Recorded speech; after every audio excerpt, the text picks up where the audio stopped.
Hey, it's Levi here, and in today's video, I'm unboxing a brand new guitar. Check it out. So it's not every day that I get a new guitar. I'm actually super frugal, and I like to buy used equipment whenever possible, but I saw this thing come up, and I basically couldn't resist. So basically start cutting the tape here.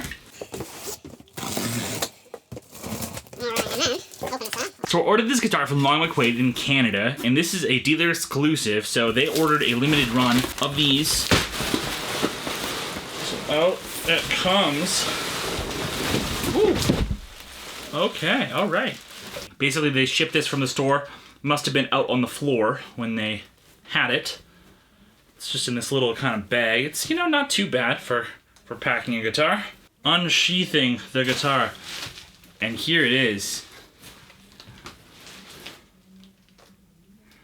And it doesn't appear that there's any documentation or tags that came with it. Pretty bare bones, just the guitar, and then there's packing stuff. Okay.